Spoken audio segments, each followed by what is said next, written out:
A very, very warm welcome to this event. Thanks very much for coming out. It's beautiful, isn't it, in here? Christmassy for the first time. I feel properly Christmassy.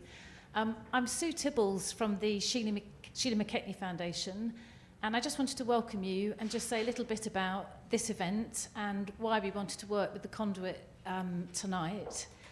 So the Sheila McKechnie Foundation, we are a charity that exists to support and champion campaigners, people that are trying to make change happen, broadly understood, whether in an individual's life or across society as a whole.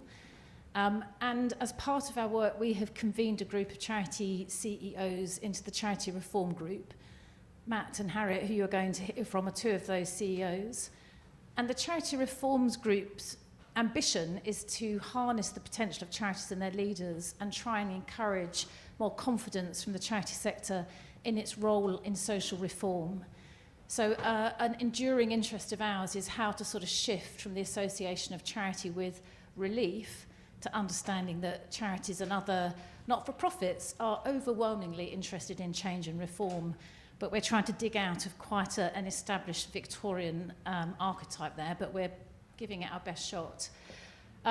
Just briefly, by way of introduction to the theme tonight, one of the things that we've looked at the Charity Reform Group is why charities can be held up, and there are lots of different reasons why, but one of them is about a lack of understanding perhaps from other sectors. So we're publishing a report next week that looks at the relationship between charities, government, public sector and business next Wednesday, so look out for that. But we wanted tonight to look at business because it just felt to us that the opportunities to work around common cause of the private sector are so undercapitalised. I used to work at the Body Shop a long time ago, and I feel very privileged to have been there when it was really campaigning hard, and still think that it kind of set a standard that not many brands still meet, and it's a squandered brand. But so for us today, it is around charity business partnerships that are really pushing into transformational change and reform. So it's not the badging around how to associate with charities doling out the soup to the undeserving poor, you know, the worst sort of archetype of what you might think of as a charity, but genuine partnerships around social change. So that's who we are, SMK, that's the Charity Reform Group. And then I'm very pleased to introduce our chair, Lewis Iwu. Hi, Lewis, who is the co-founder and director of Purpose Union, who are a really fantastic agency helping clients across sectors with everything from campaigning to EDI, and I'm sure you will say more, but thanks so much for chairing tonight. Thank you. And I will leave you to it. Thank you very much. Can you hear me okay? Yeah. Better with the microphone. Better with the microphone? Ah, okay, fine. There's always one. Look, I'm going to call our panel up to the stage and do an introduction in a moment. So can we have our lovely panellists who are going to join us today, a high-powered panel, come to the front.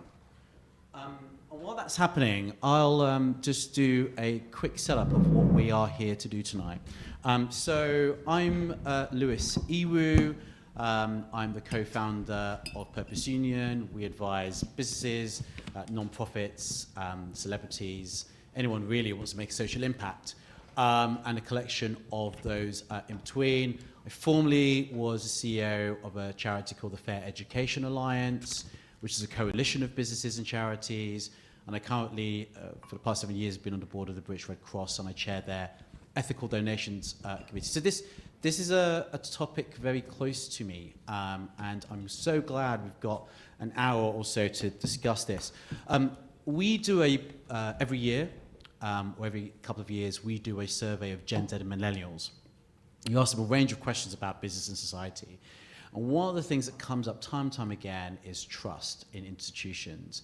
And one of the key data points from that survey that we do that comes up really strongly is that those generations really want businesses and non-profits to work together, and that's how they trust sort of what comes out of those collaborations. So we know that there is demand from this across the piece, but I think most people here will also understand that there's some amazing benefits of working together, but some obstacles, and there are some examples of great collaboration and examples of difficult collaboration. And the panel today are going to explore and unpick with a mixture of analysis and sort of maybe some stories of it's not Chatham House rules, I believe, so but we can talk about it over drinks afterwards if you give us the real gossip after that. But hopefully we're going to get some really useful practical examples of how businesses and charities can work together. Just by a quick show of hands, who here comes from the business world? Okay, you all sat at the back a bit. Okay, interesting. Who here comes from the charity world? Yeah, okay. I love that. The charity folks were like, yes, and the business folks were like, it's okay, we're all friends here, it's fine. This whole thing's about collaboration. Who here sits in the intersection between the two? Anyone? Yeah, a few people. Who here doesn't work in either of them? You're just here for the drinks? Or you're in the wrong room? Yeah? No? Okay, cool. A few people, that's all fine. Hopefully we can all learn something too. So I'm going to introduce the panel before we kick off. So I want to start with Harriet Oppenheimer, who is the Chief Executive of the RNID. They represent 18 million people who are deaf in the UK. Formerly of PA Consulting, a partner there, who worked on issues in the world of government, health and the life sciences. Harriet is also the Vice Chair of the Refugee Council. Round of applause. Thank you for joining us. We have James Perry, who is the co-founder of Cook and the B Corp movement in the UK. Cook employs 2,000 people at present, and James is very active in the B Lab movement globally and across Europe in particularly, and is a founding partner of Snowball, a multi-asset impact investment manager. Thank you very much for joining us. And finally, we've got Matt Downey, MBE, who's the Chief Executive of Crises, an expert in homelessness, has advised numerous regional and national bodies across the nations over the years, and has led a significant effort to reduce homelessness in the country, including leading the work on the Homelessness Reduction Act, which was passed in 2018. So really thank you for taking time out to join us today. So the format of this evening is we're going to have a round of opening statements to a provocation that we gave all the panelists. Then we're going to have a bit of a debate. And then we're going to open the floor up for questions, and we've got roving mics. So do think about anything that you hear and any responses that you may have or reflections. And as long as they're short and pithy, we'll hear them.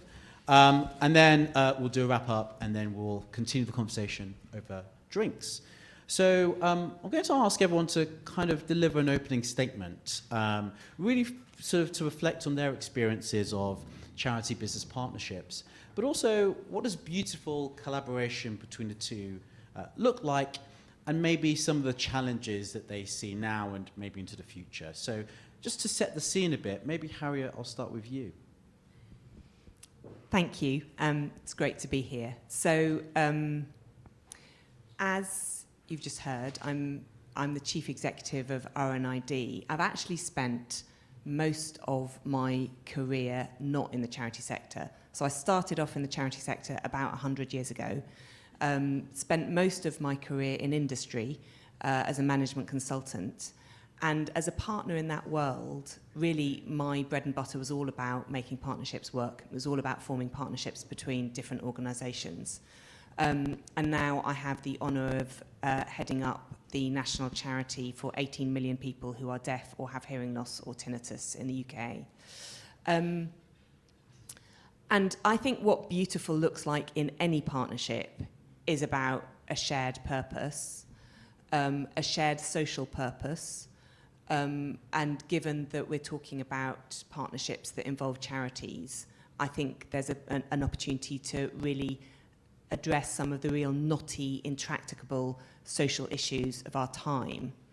And I think that's what beautiful looks like. But I have to say, I think that partnerships are partnerships, whichever sectors they're in. I don't really think that there's that much that is different between a business and a charity partnering together than two businesses partnering together. So the basics of making any partnership work, which are about trust, they're about aligned objectives, they're about really clear communication and clear boundaries and investing a lot in a relationship that works really well to create the trust, which is where I started. I think that's what makes these relationships work well. What's challenging, that takes time. But when it works brilliantly. Thank you so much. Matt, your opening statement and reflections. Okay, I suppose to build on that, I think that, so on the tin I run a charity, but actually I run a business. So, you know, we have a high street retail chain that makes a 20% margin, which I'm told is quite good in terms of some high street retail chains. We take equity stakes in startups. You know, we make investments like that. We license our brand. We've just opened our first lettings business, and so it goes. And I would say the other way round. I mean, it's reaching a tipping point the other way. And I would say most of the organisations that we partner with, they have mission statements that are about their social impact. They're not about their bottom line. Do you mind if I just read a few? I was looking some up, and there's one that really amused me. So I had so Vodafone to create an inclusive and sustainable digital society. I mean, take the digital out, and that's, you know, quite a few charities. Guardian Media Group to use clarity and imagination. Can't remember what for. Something amazing. Something amazing. To build hope, that's what it is. My favourite one is Dr. Martens, not for what it is, but for what it came from. So they started off, their founding purpose was to aid recovery from a broken foot. And now they are to empower self-expression. Wonderful brands and all the rest of it. And I would say that what we're starting to see in the partnerships that we have is just let the definitions melt away. So I'll give you a couple of examples. So we have a wonderful partnership with Lloyds Banking Group. Starts off charity of the year, staff engagement, all of that stuff. Wonderful, really, really good. The fundraising is great, all of that. Fast forward a couple of years, and both organisations are leading the call for a mass expansion of social housing in this country. They themselves are doing some of it. They have become probably the leading advocacy voice, and they're not a charity in achieving that. Go to Labour conference this year, as I'm sure some of you did, and there are enormous signs outside from Lloyds Banking Group, having taken something that they weren't even talking about before. And I'm more than happy that crises are not even mentioned in some of that. The cause is being vastly increased because of them. And you can, I think the value exchange of saying that in order to properly partner, charities also should be helping not just the kind of social purpose of business, but the business part of business. We have a wonderful partnership with Specsavers. Yesterday I was up in Edinburgh, and our service up there basically has a Specsavers branch upstairs for free for people who are homeless. It's basically like that. And the value proposition that gives to their potential new owners of their franchise business is amazing. I remember talking to PwC about how really it should be one of those firms that eventually lands the calculation on what staff retention, recruitment, and value from charity partnerships is, so that we can all kind of completely break down this barrier for good. So I think it's not delineatable anymore, if that's a word. And the challenge probably is for the third sector to understand that and be confident in it. Thank you so much. Really interesting. We'll come back to that as well. James, your reflections and your opening statement. Good evening, everybody. Great to be here. I understand what you're saying, Matt, and I can see that well-led companies, you know, ultimately on one level we're all aligned. You know, we're all human beings. We all have children, or some of us have children, but we're all interested in future generations and creating the conditions where they can thrive.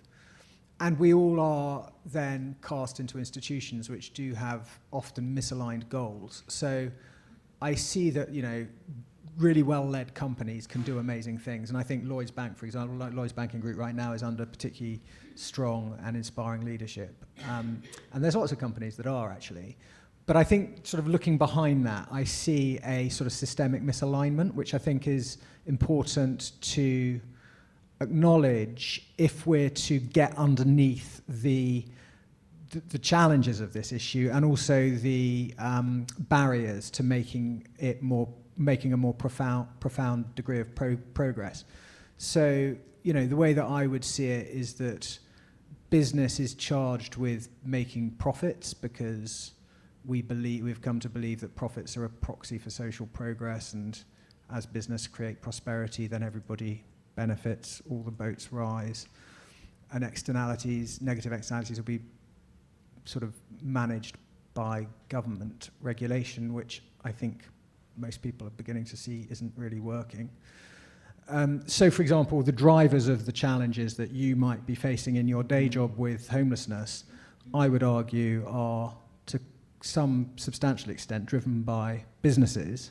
So I think that the kind of bifurcation of making money and doing good is at the heart of the problem.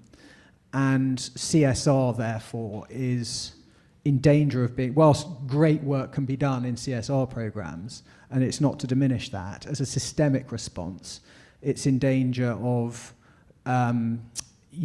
pushing water up a hill, because actually, you know, the vast volume of business activity that's generating social distress outweighs the good that the CSR can do in return.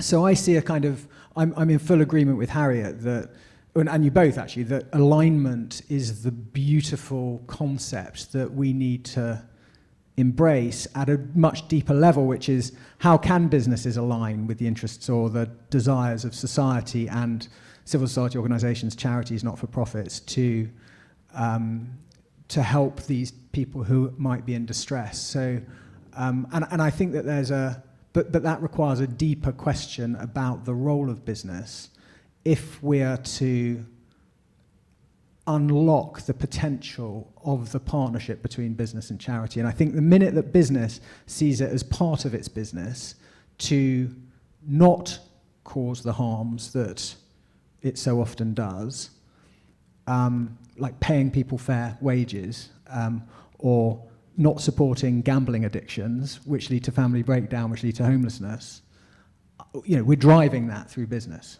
activity. So aligning the interests of business and society, I think, is profoundly important, and that will unlock the potential for much more interesting value creation.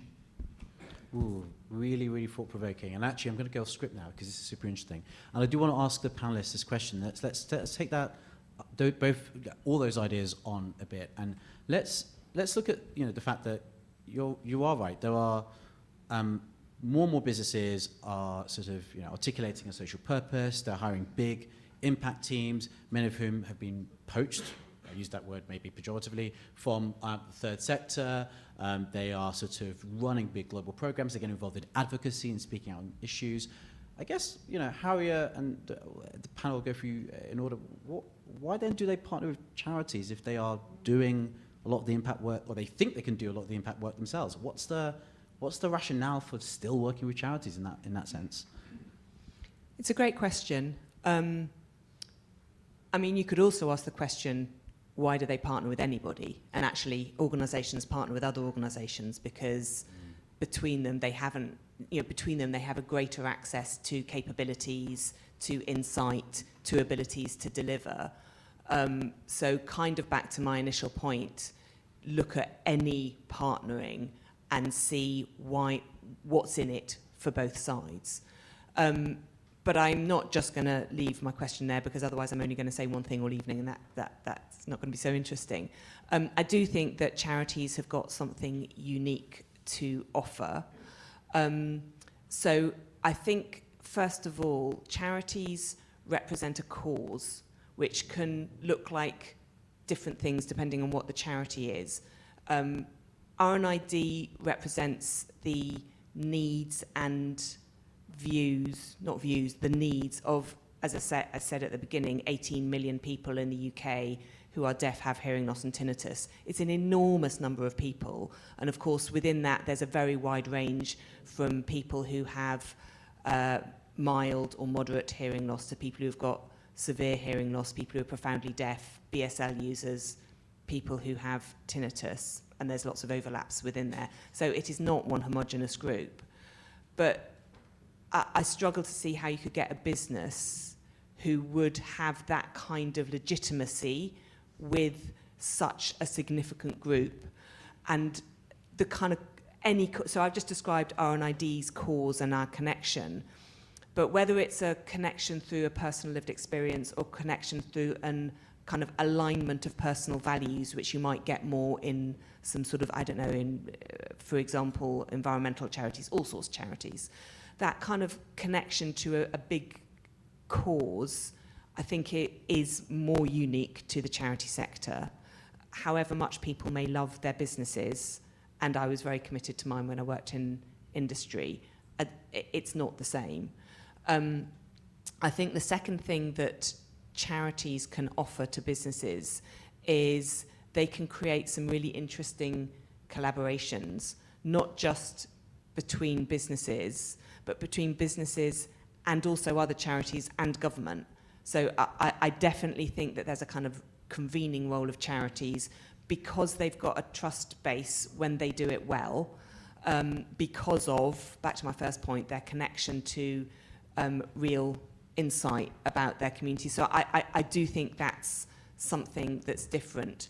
I mean, I'll throw out one example of one that we've got at the moment. We've got a partnership with Sonos, where and obviously they've got great tech experience. We've got tech experience, which we think is really good. It's not quite the same as Sonos's tech experience, but we've got a research panel which enables us to be really connected to our communities, and they want their technology and their devices, their consumer devices, to be really usable and useful and respectful of the technology and inclusion needs of a really large swathe of the UK. And however much they may try to do that themselves, if you are a consumer tech company and you're trying to go out to the general public saying, how does this work for you?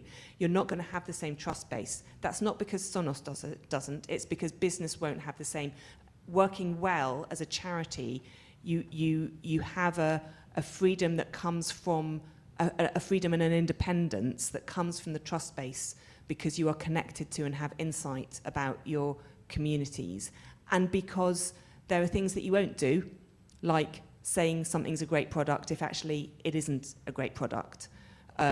So I think that kind of level of independence is something that is really important, should be prized by charities, also should be prized by businesses. I mean, literally prized. I think it's part of what you pay for or what you gain via that partnership. And I will also say one final thing, which is it's a lot of work to have that insight. So you don't get that insight just because you've got the name on the tin, whether it's Crisis or RNID or any other charity. And, you know, we put a huge amount of effort into our own research. A lot of it is for our own purposes to improve our understanding. And sometimes it's, as I say, directly for a partner who wants us to help them research, whether it's about an issue or about a product, to enable it to become more accessible to our communities. But it's not easy, that research. You know, as well as our tech people, we employ social researchers because we don't know this just because we're RNID. We know it because we are in constant dialogue with our communities. I think those are different things that charities bring. They are our capabilities. Businesses bring different capabilities that we don't have. That's the match made in heaven. Brilliant. Matt, you talked earlier on about charities being confident, even as businesses sound a bit more like charities. Could you elaborate on that more? And why would charities be nervous, and what would your advice to those charities be? So I think that my point about confidence is that when charities view the world of commerce and business simply through the lens of please just give me some money because we're fundraising and we'll go out of business, you lose your agency in the relationship, like any human relationship. I think that understanding the true value of what you bring, all the things that Harriet's just said, are vastly valuable, and let's be clear what offer we're making for the reputation, the impact, the profitability, as I said, the staff retention and recruitment for organisations. Couple of things. When I first went to Lloyds Bank to meet one of their head honchos, I went to the reception desk. The woman who was behind the desk was wearing a crisis lanyard, and she came out. I was like, oh no, I'm like, what have I done? And she asked for a photo. She asked for a selfie. I couldn't believe it. And it was just a little measure of kind of what it means. So we're offering that, and people might say, rightly say to us, make sure you're not underselling yourself and everything you bring to this relationship. But just a quick word of warning. I think it's Christmas, which is people care about homelessness a little bit more season. If you walk into your local Pret, you will see that they're raising money for homelessness, but they're giving it to themselves to run their own program of charitable assistance to recruit and train and give jobs and prospects to people who are leaving homelessness behind. It's a great program. They're doing really good stuff. They don't need or want a charity. A couple of years ago, Asda put out a Christmas advert, and the normal formula, like the John Lewis advert, is, that there is a charity tie-up. They gave the money to themselves, to their own foundation. They were raising money for themselves, and the foundation does great work. So my point is that we are probably running out of time, and I accept this isn't for all businesses. There are plenty. I'm not naive about how business creates social issues that charities solve, but we're running out of time unless we adopt a position of much more confidence about what we bring to genuine partnership. And if we just see it as extractive and financially extractive, the more that the ESG agenda becomes absolutely critical for a number of the ways in which commercial organisations view their own future, we might be written out of the story.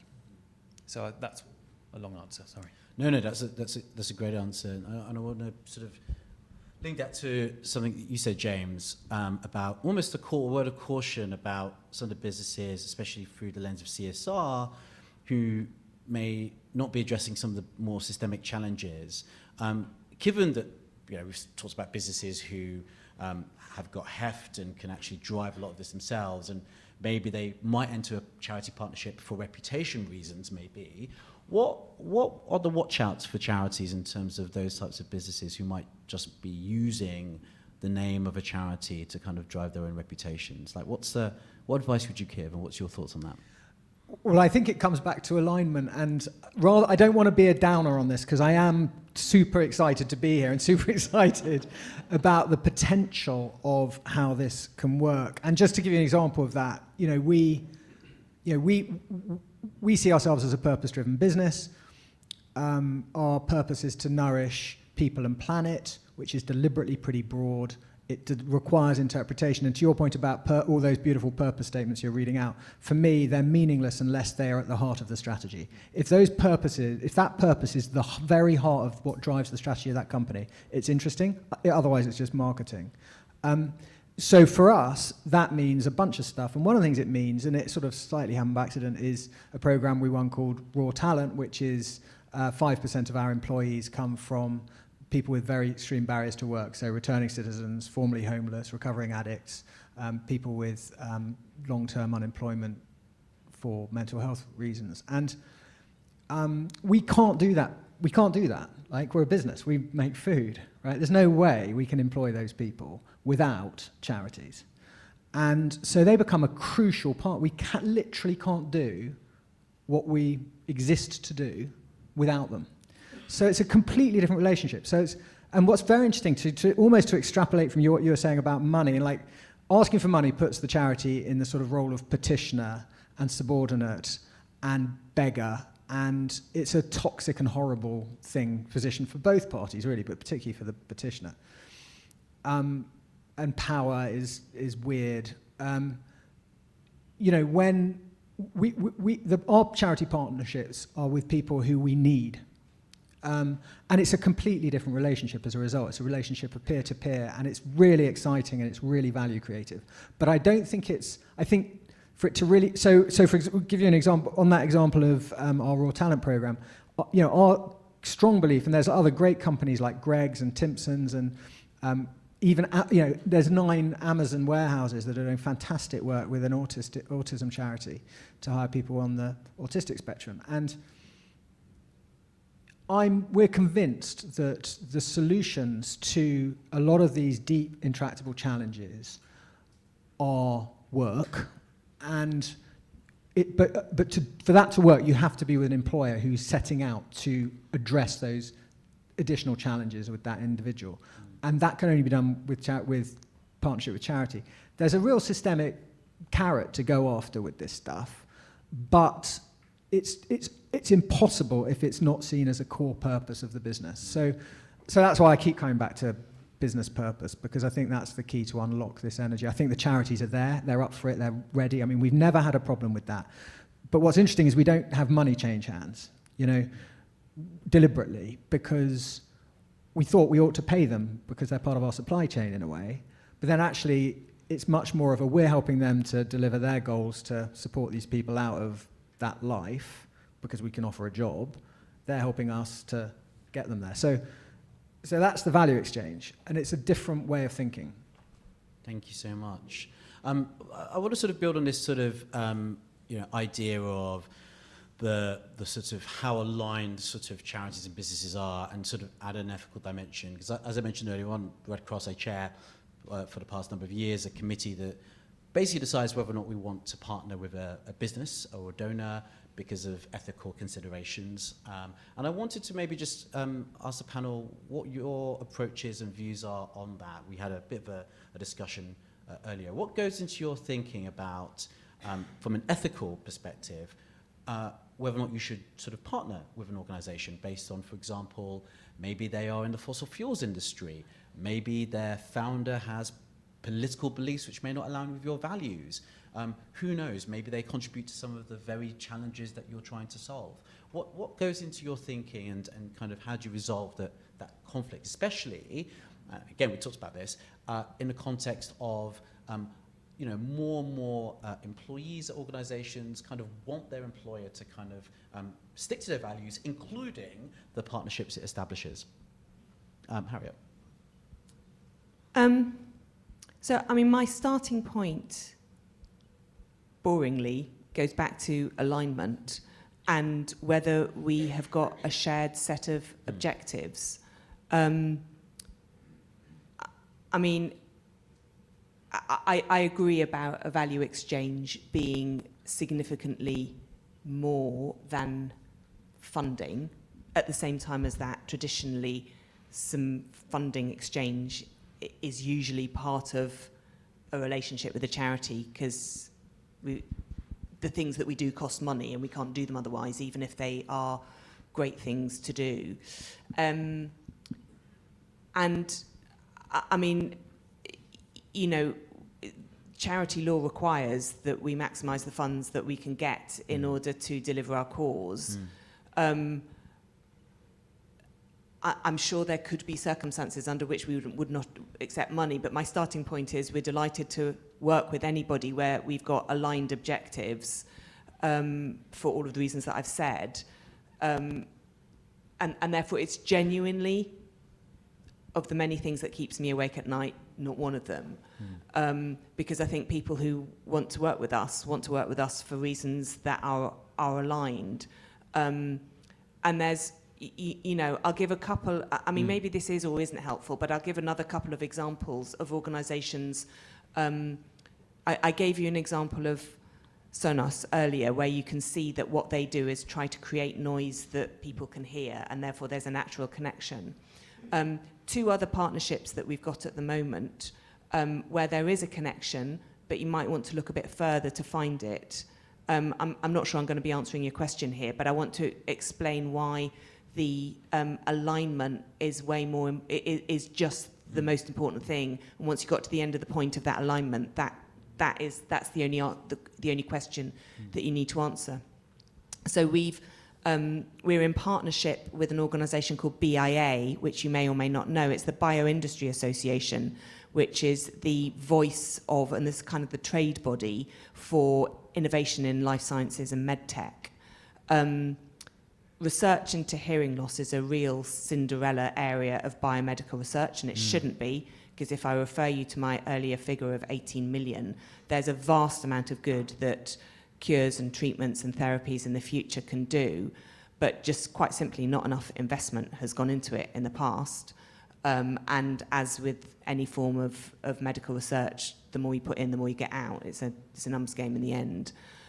So we've been really delighted to be able to partner with BIA because it's given us great access across the sector. And the important thing for us is access across the sector and to be able to talk about the importance of investing in hearing loss. And actually the importance for BIA is about investing in the sector. It's exactly the same thing. And I think we and they both recognise the greater value that the sector can bring by investing in hearing loss. So it just goes beyond the issue of, the issue is around alignment.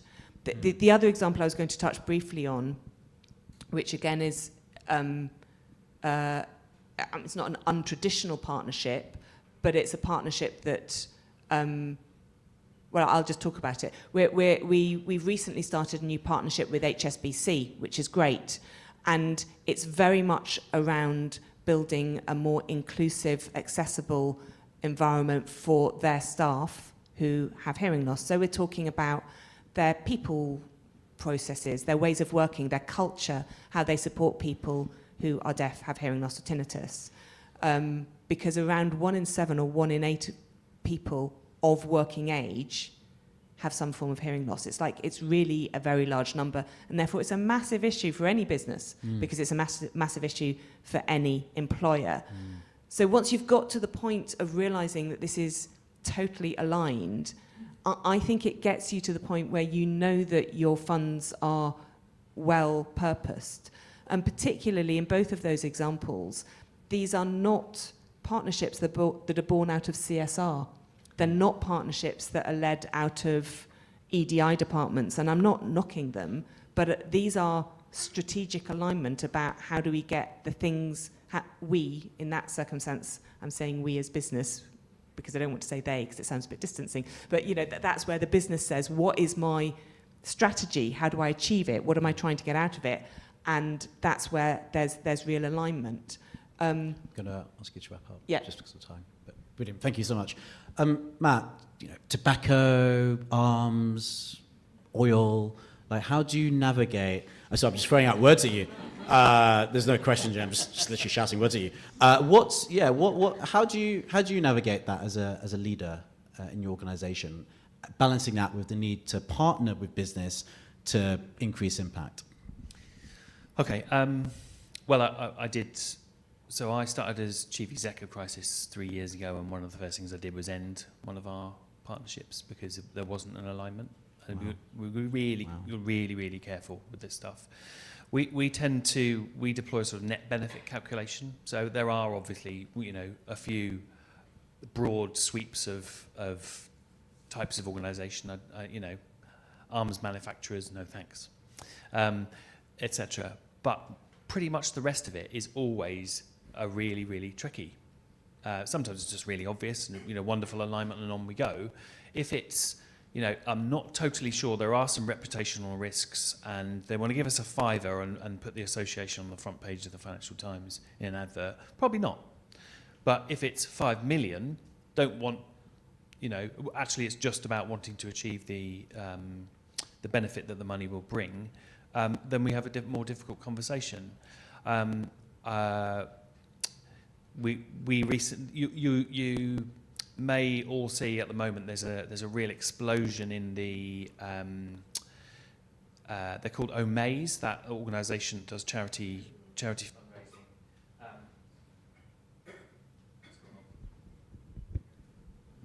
Hello. That was Omaze on that microphone. So they came to us, and obviously they're doing lots of good, but we can't possibly gamble the chance for a luxury home. As a homelessness organisation, we're not going to do that. That doesn't fit. And I'm picking them because it's an obvious example. Really so it's a net benefit calculation. And I think the other thing to say, two quick points. One is, don't forget that this is the other way around. We have reputations as organisations. It's really important that we maintain them, and that as a prospect for partnership, that we're, the due diligence works the other way around. So what is it? What are our gender pay gaps? What are the various other things that, what are our sustainability credentials, etc.? Those things are really, really important.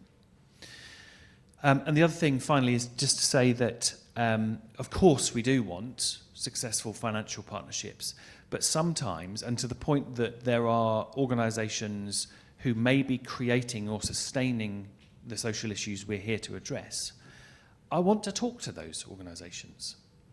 What is the point being an organisation that's just going to stand back and say, I'm just going to commentate on the kind of evils of the corporate sector? I want to talk to housing providers who are evicting people into homelessness.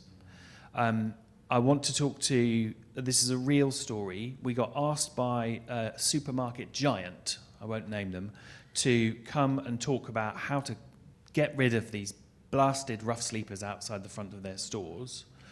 And we ended up having a longer conversation where it turns out that 30% of thefts, all thefts from this supermarket chain, were from their own staff who don't have enough money to buy from the supermarket. So we get into a conversation which is nothing to do with whether they're going to give us money, but everything to do with whether we can help them prevent homelessness amongst this giant workforce, which will do much more good for our cause than most government policies that we're going after. So I really want to talk to, and we are talking to that organisation. So let's expand the frame of it outside of just financial exchange, but also reputational risk is much riskier now than it ever was. Yes, the process really matters. Thank you so much. Before we open to questions, James, your reflections as well, but also, more broadly, because you sit in a really interesting sort of ecosystem with the sort of B Corp movement, where you sort of, organisations which are mission-driven, but also businesses as well. What interesting innovations are you seeing in partnership working? Like, what are people trying which is different in terms of how traditionally businesses and charities have worked together? So. The thing that I've always thought was a huge opportunity for the charity sector is not so much business, more finance, but taking, if you like, a kind of private equity SPV approach to a social problem. A lot of these social problems. Do you want to just explain? A social problem. I'm talking about social outcomes contracts, really. Government spends an absolute fortune on dealing with the symptoms of a lot of these chronic problems, which just keep going. So there's a revolving door between the prisons and the probation service and the A&E departments and the police and the, it's a mess, and it costs an absolute fortune. But if you only intervene with those individuals, and you and actually our experience of working with people in that situation, and I know there are some who aren't interested, but the ones that we come across, obviously there's a selection bias, is people who are desperate to turn their lives around. And it's really hard. It's really hard. And it takes such a effort to turn your life around when you're in that position. And we work with those people, and they're inspiring, courageous people. And the system doesn't give those people an opportunity. So what private capital can do is it can say to government, listen, let us intervene with these people. And that basically means contracting a bunch of charities and civil society organisations who know how to solve these problems. Let us contract with these organisations to solve these problems, and you're going to save an absolute fortune. In some cases, millions of pounds per individual. Given the havoc that they can wreak. Why don't you just let us do that? We'll solve the problem. And if we can demonstrate we've solved that problem, then you can pay us out of your savings. So it's not costing you money. You're saving money. You're just giving us some of your savings to actually do the work. Now, private capital is bloody good at figuring that out, and civil society organisations and charities are bloody good at solving the problems. And, you know, government has proved that it finds it very difficult to solve those problems because it has to work through silos, and it's, you know, organisational giganticism and all the rest of it we all know about. So actually, I think that for me, that's the most interesting systemic opportunity for both the charity sector and private capital to come together to solve problems. The problem is that the commissioners don't really get it. It's a completely different way of thinking, and they are people operating a sausage machine, and they make sausages, and you're asking them to make an omelette, and they just don't get it. So you have to think differently about commissioning, which requires government then to be a little bit brave, which so far it hasn't been willing to do. But, you know, we live in hope. Brilliant. Thanks for making us hungry there, James. Let's go to the audience for questions. I can't really see, so Katya's going to be selecting questions. We'll take them in rounds of 2.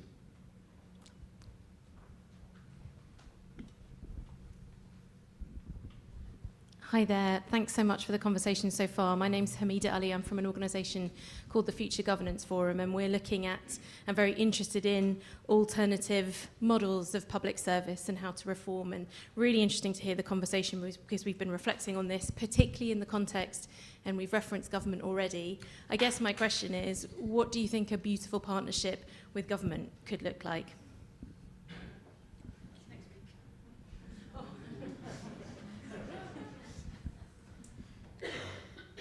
Another question? Yeah, we'll have one more.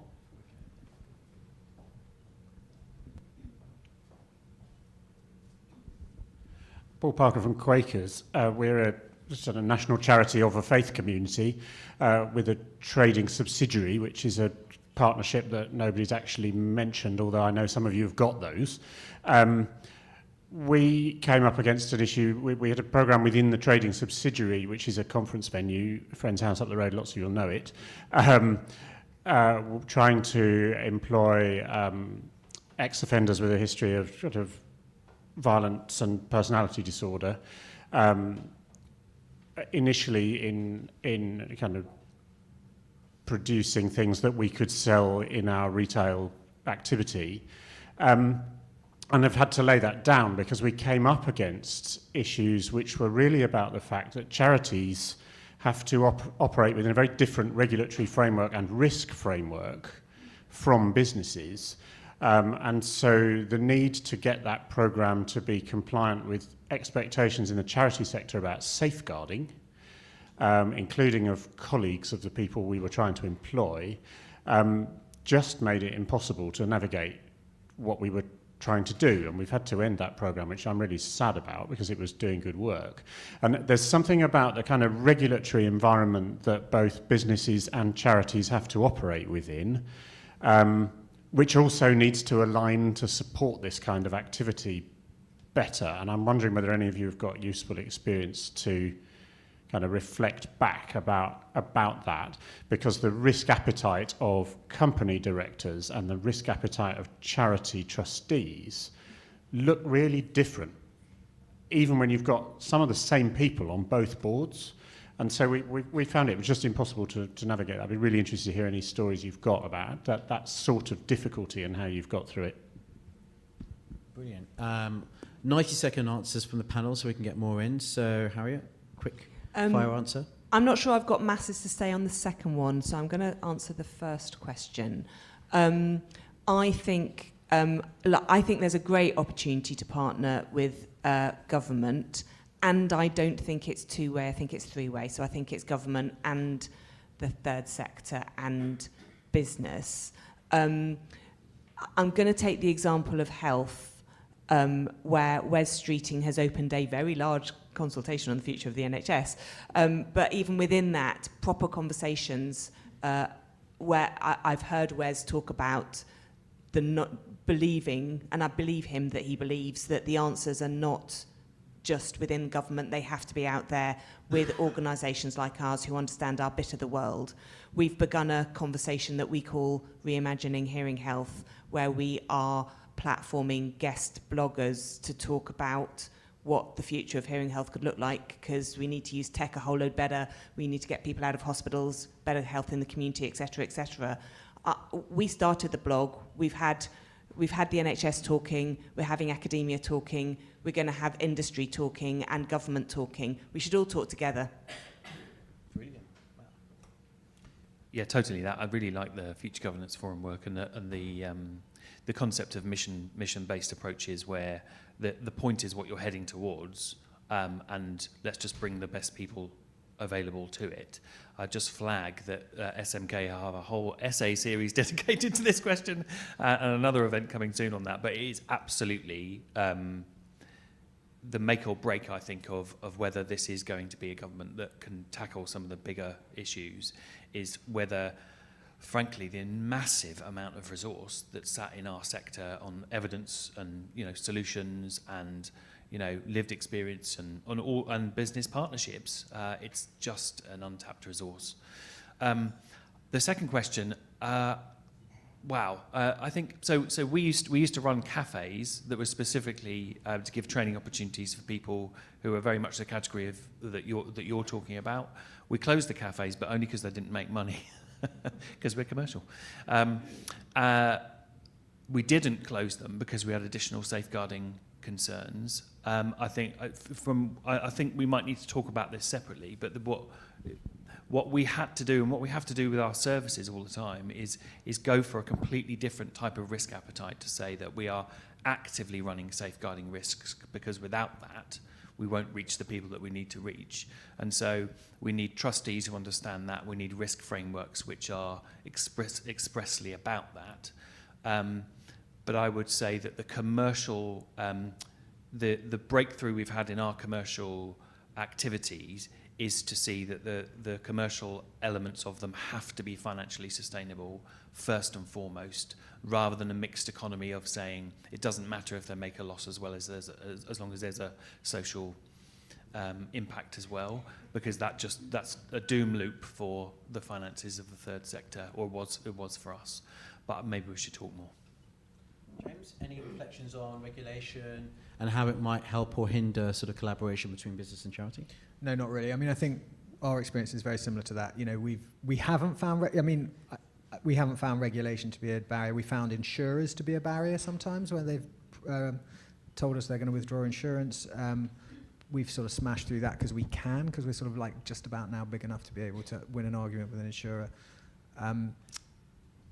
And we've spent a lot of time on the safeguarding side, and we spent a lot of time particularly in consultation with the co-workers. And we have some safeguarding, like we don't have people with murder convictions or serious sexual offences.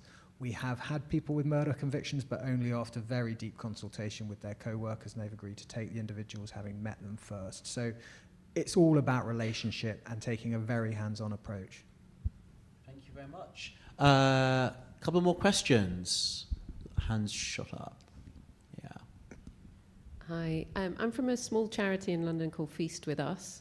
And so we're about helping the nutrition and health of people experiencing food insecurity. What advice have you got for small charities that maybe don't have the brand recognition of the larger charities? How can we also benefit from strategic partnerships with businesses? Thank you very much for that question. And do you want to pick? There's one more at the front somewhere.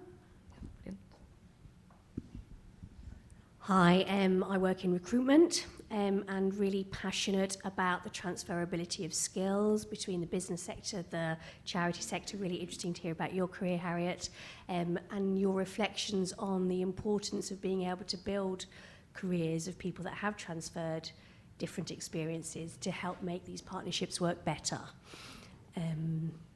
both at board level and throughout the organisation. Brilliant. Maybe Harry, do you want to take that one now? Very briefly. Yeah, I'm happy to. I think it's about open-minded employment. Open-minded recruitment. I have found the move from now, recognising that I did start my career, as I said, in the charity sector, and I've always had a foot in some kind of trustee role or other. But nonetheless, I spent more than 20 years in industry, and I have found the move into the for-profit world totally seamless. Genuinely, I feel that all of the skills that I've learned are incredibly transferable. So I think it's about values-based leadership, and I think you need values-based leadership whatever sector that you're in. I mean, I'm talking about skills at my level. But I genuinely, if I look at the people in my team, I employ really high caliber people that I would have been delighted to work with in any sector. I think it feels like quite a... I think it feels relatively outdated to be looking at different sectors and saying that we've got different calibers of people in different sectors. We need brilliant people in the third sector. We need brilliant people in government. We need brilliant people in business. And the more that people are doing these kind of partnerships, I genuinely think that we've got lots of people who've got experience across the piece. So I feel that there are more people who have got a mix these days of backgrounds to their CVs. And I think people should be recruiting for skill and value and attitude. Brilliant. Matt, Crisis, huge charity, big brand equity. What's your advice to small charities who may not have the brand recognition in relation to that point that was made? I suppose my advice is be really clear on your proposition, and when you're be clear that you do need and why you need a partnership of any sort, but a commercial partnership. And I would say that, I don't know, I think the brand is like a sort of introduction, a sort of speed dating. There's no depth in it, in the sense that kind of it's about the relationship you build. And I think your ability to bring people to experience what your organisation does and the impact it has, in the end, is far more valuable than whether someone's heard of your organisation. And allowing others into your story and to build their own, sense of ownership about it. But it is hard, and I think, by the way, it's really hard for bigger organisations. We have a very short list of commercial partnerships. I'd love to have the problem of having to have a committee that has to look at what comes up for what's coming forward, and it is really, really hard. And I think also, just to be completely wide-eyed about it, when times are tough, there are lots of corporate organisations that pull back from charitable partnerships. So I think it's quality, not quantity. Find out who you really want and why, and pursue them in a way that you would for any other type of partnership. And I also think that the other thing is that there should be much more solidarity in the way in which our sector works.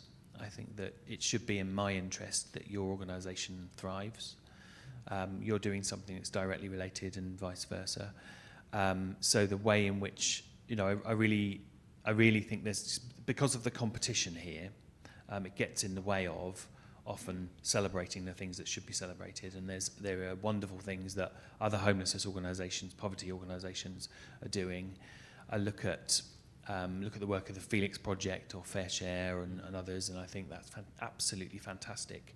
And the more we're seen, I think, as organisations to be cause first, brand second, probably the more attractive we'll be as well.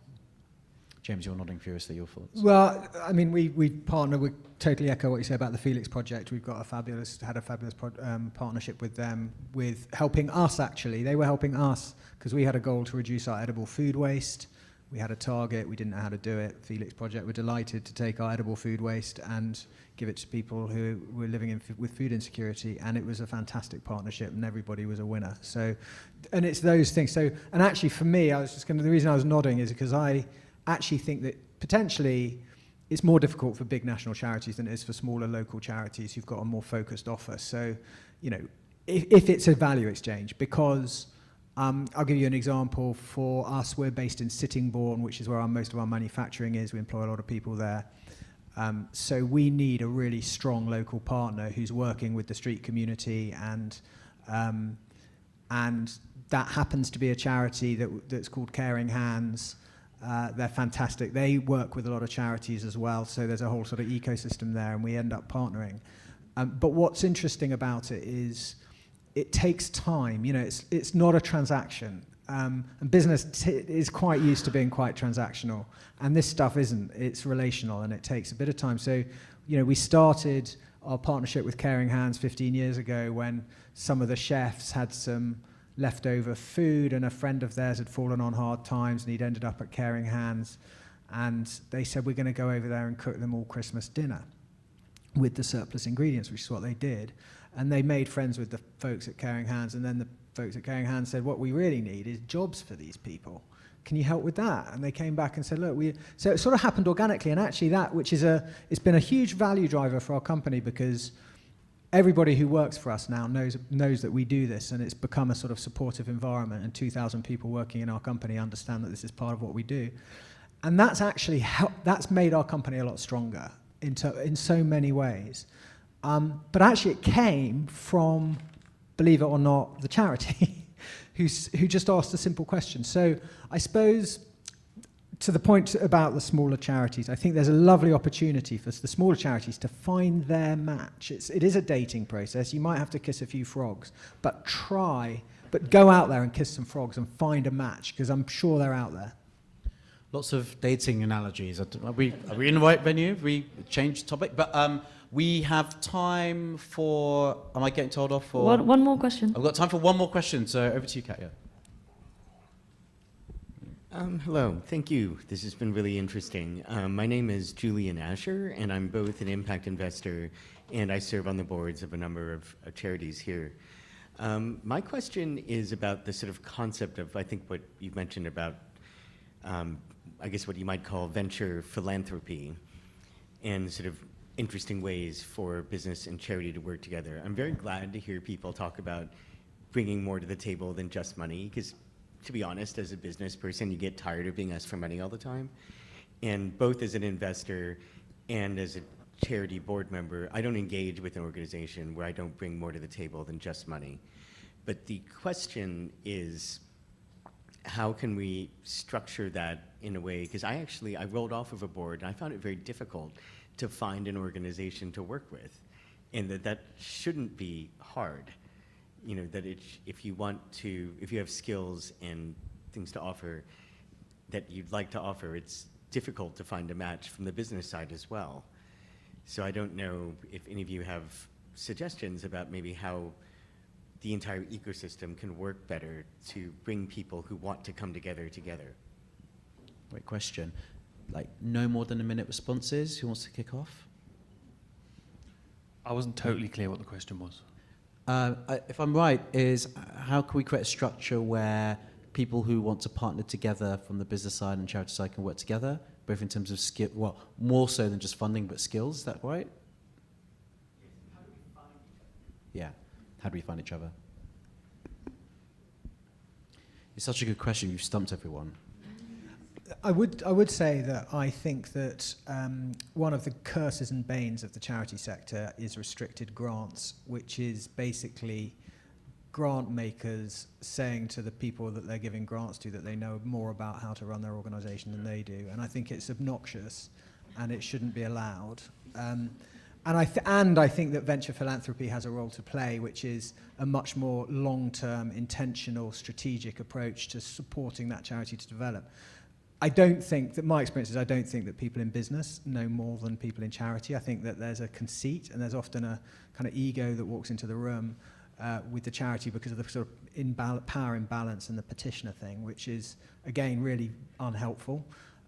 And I see the great work of people like Impetus PEF and some of the people they've supported, and it's been astonishingly great to watch. So it's not like a binary, but I think there's a few sort of broad principles and lessons that we could probably draw out.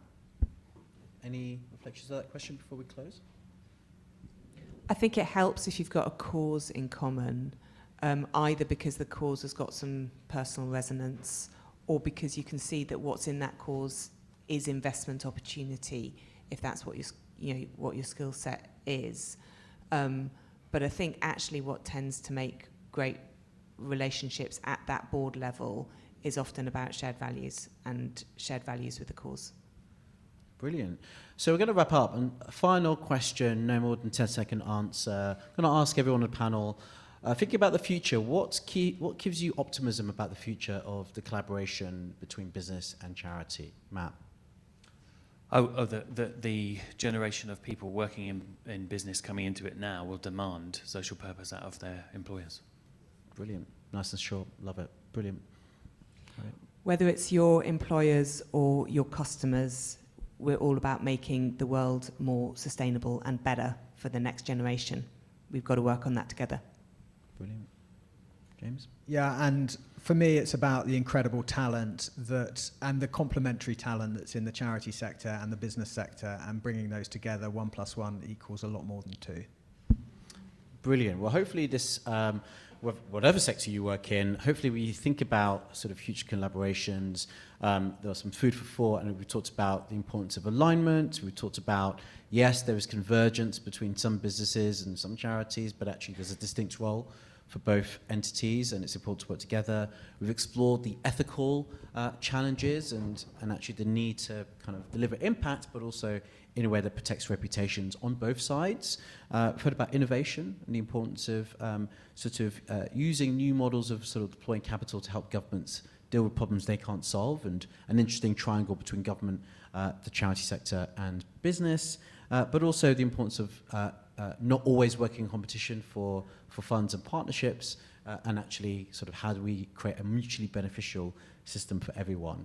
So hopefully that was useful. Of course, continue the conversation over drinks and network, but I just want to have a huge round of applause for our panel tonight.